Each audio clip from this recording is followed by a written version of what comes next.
Our topic today is gerunds and infinitives.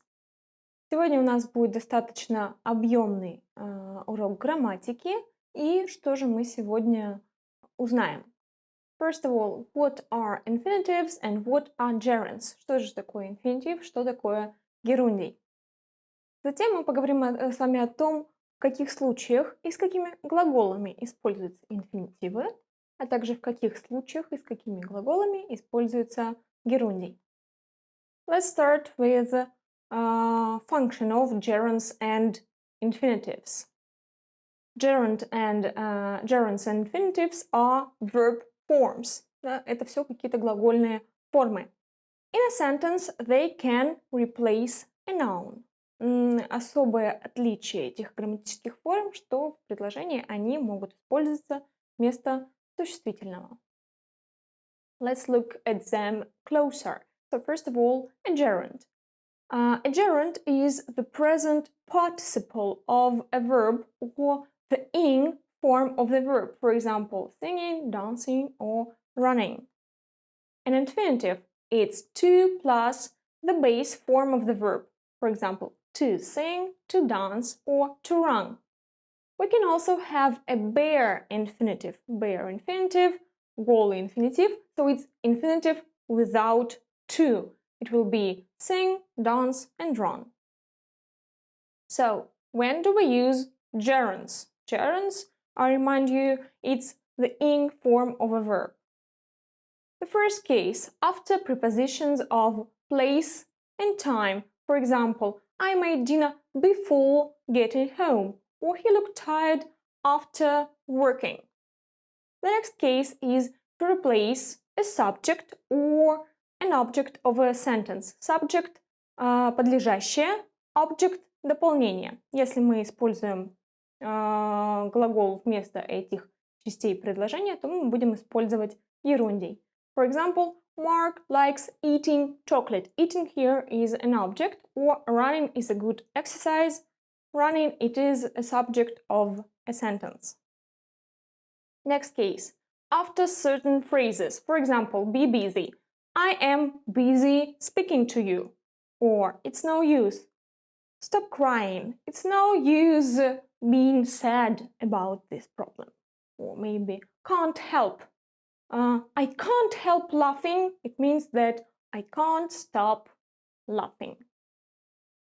The next phrase is, for example, can't stand, and it is a synonym of the verb hate. I can't stand swimming. It means that I hate swimming. Next case is after prepositional phrases. These are some verbs with prepositions. For example, think of. For example, I'm thinking of swimming in the sea. Or apologize for. Well, I want to apologize for behaving so rude. Or maybe in addition to. So in addition to swimming, I also like running. We also use gerunds after phrases with such words as spend, lose, waste, time, or money. For example, he spends an hour playing the guitar every day. We also use gerunds after such verbs as hear, see, listen to, notice, watch, and feel to show an incomplete action. For example, I saw Tom crossing the street. It means that he was in the middle of the street. He hasn't finished crossing it. And when do we use infinitives? First of all, we use them to show the purpose. For example, I left for Russia to study Russian. So to study Russian, it was my purpose, my aim. Next one, we use infinitives after adjectives of feelings and emotions. For example, I'm glad to see you, or I'm sad to inform you, and so on. We use infinitive after would plus verb. For example, would love, would hate. I would love to see you, or I would like to drink a cup of tea.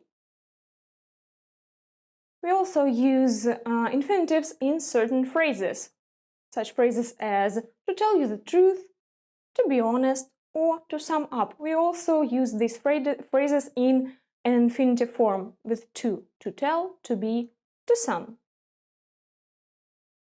The next case is we use infinitives after some special nouns such as way, goal, pleasure. For example, it's my goal to speak English fluently, or it's my pleasure to see you.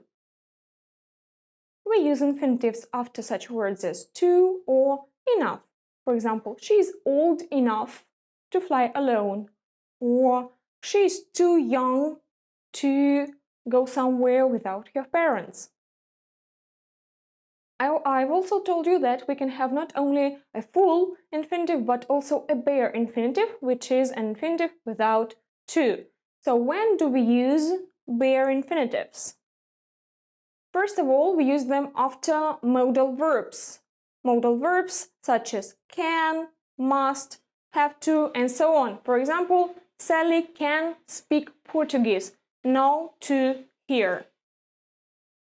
Next case, in the phrases with such words as let, make, see, hear, watch, notice, feel, plus somebody. For example, her parents let her stay out late.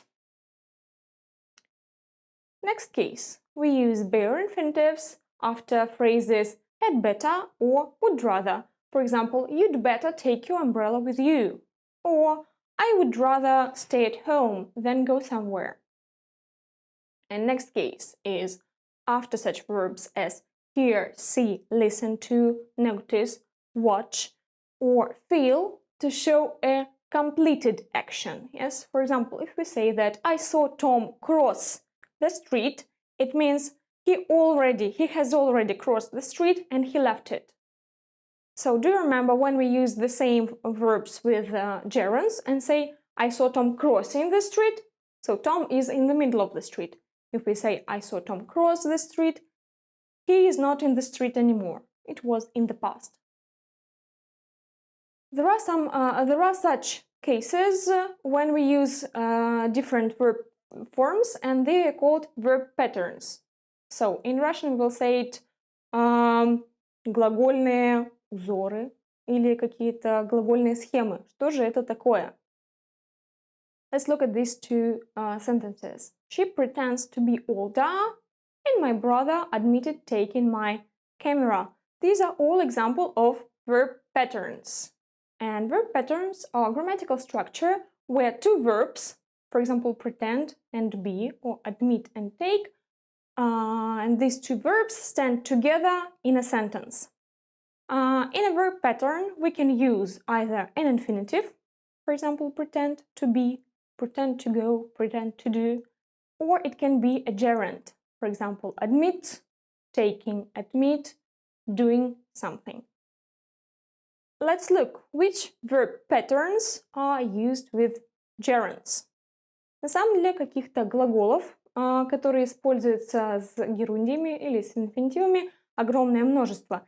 Мы сейчас рассмотрим только несколько, и если вы хотите узнать больше примеров таких глаголов, вы можете либо обратиться к грамматическому справочнику вашего учебника, либо обратиться к интернету и вбить в поиск like a list of verbs used with gerunds or a list of verbs used with infinitives.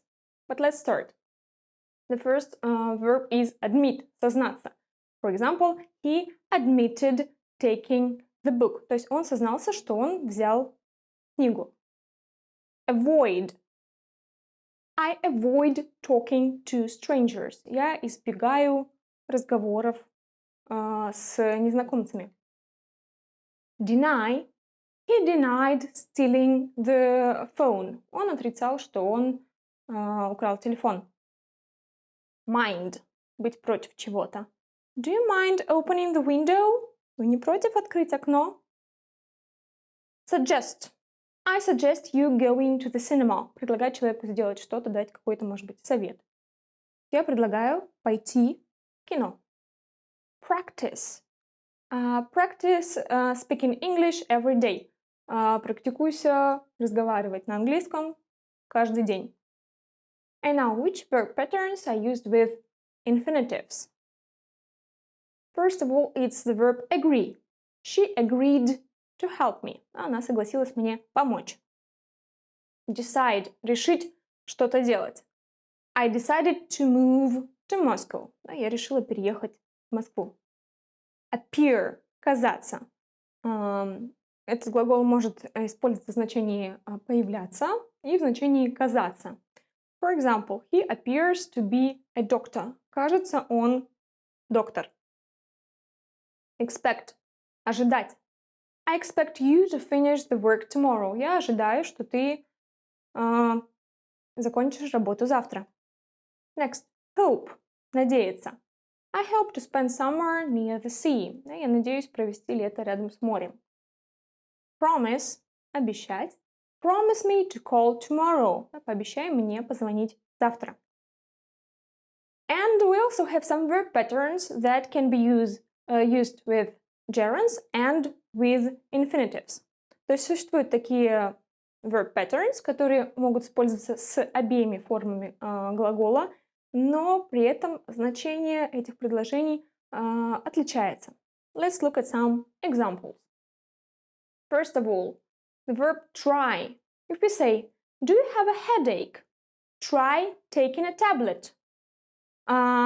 Здесь мы видим, что try taking a tablet – это какое-то средство, а цель – избавиться от головной боли. То есть если мы говорим try и какой-то способ для достижения какой-то цели, нам нужно использовать герундий. So, try taking a tablet.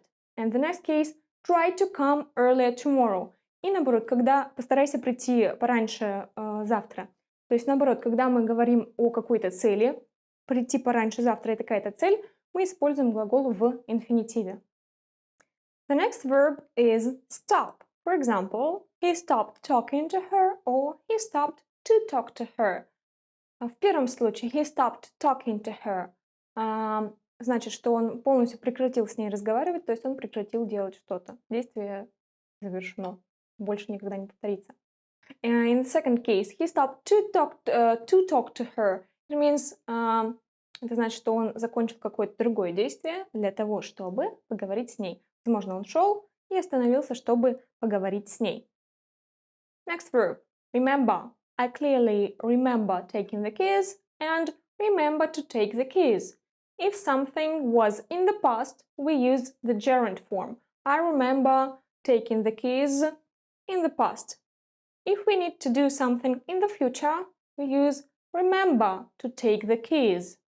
То есть в первом случае я помню, что я брал ключи в прошлом, а во втором случае можно сказать, что remember, запомни, здесь будет являться синонимом не забудь. Не забудь взять ключи. То есть запомни, что тебе нужно сделать что-то в будущем.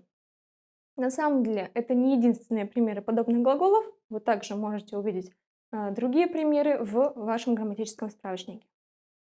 Итак, сегодня мы с вами обсудили, что же такое герундий, что такое инфинитив и случаи употребления этих двух форм глаголов. See you next lesson.